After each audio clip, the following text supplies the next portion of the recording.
every U.S. Senate Democrat has signed a letter sent to U.S. Defense Secretary Pete Hegseth requesting a swift investigation of airstrikes on a girls' school in Iran that killed scores of children and any other potential U.S. military actions causing civilian harm.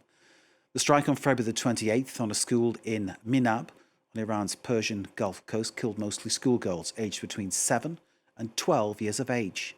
U.S. President Trump denied it was a U.S. strike, even as debris from an American Tomahawk missile was recovered near the scene. Trump blamed the Iranians.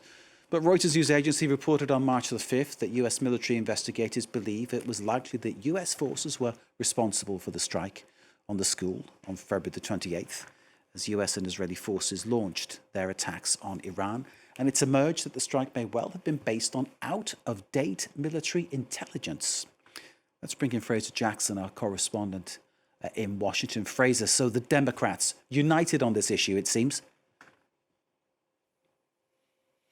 Yeah, a significant number of Democrats asking questions of the administration. Those questions are continuing to mount after the strike on a school in the opening days of the Iran war, which killed over 170 people. Many of them were young girls at that school. It was reported recently that the school was on a U.S. target list and may have been mistaken for a military site due to outdated intelligence. It's believed that the school building was formerly a part of a nearby military base, which was being targeted. One person familiar with the ongoing investigation and the school strike told the Washington Post that the building had been identified as a factory and had been an approved strike target. But like I said, Democrats on the Hill have written to Pete Hegseth to demand answers as this investigation continues. There's also questions around what role AI has played in the war in Iran. The Democrats are also asking questions about that. That includes the selection of targets,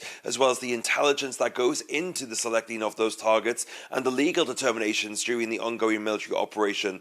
Trump, for his part, has said that he will accept the findings of this investigation, but has muddied the waters by suggesting that Iran had committed this attack, despite evidence that the school had been hit by Tomahawk missiles, which Iran does not possess. Trump claimed ignorance, but a preliminary inquiry has shown that it was indeed the U.S. that hit that school, which was first reported by the New York Times. But the White House likely waiting for the final findings of this investigation, which is currently ongoing.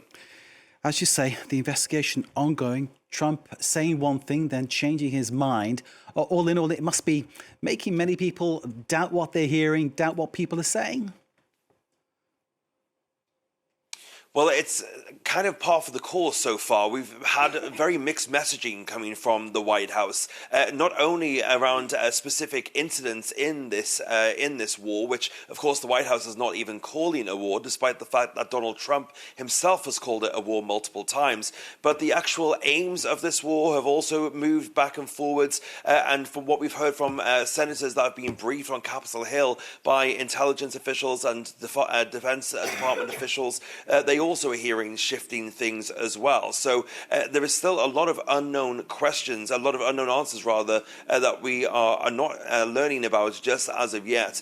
But Donald Trump, of course, is saying that this war will be wrapping up soon, but then is also saying that the war will not be wrapping up until the war aims of the DOD and the government have been fulfilled. So very mixed messaging now, but the one thing that Donald Trump seems to have really moved on was the fact that the oil prices have spiked so significantly since this war was launched, and it appears to have been that prompted him to say that the war would be over soon. That, after the back of a tweet from an official, affected the price of oil, which was then swiftly deleted. So, like I said, many unanswered questions, but Donald Trump still continuing with this war as it stands, and of course he's still joining in those strikes on Iran alongside the Israelis as well. Fraser, thank you very much indeed. Fraser Jackson, our correspondent there in Washington.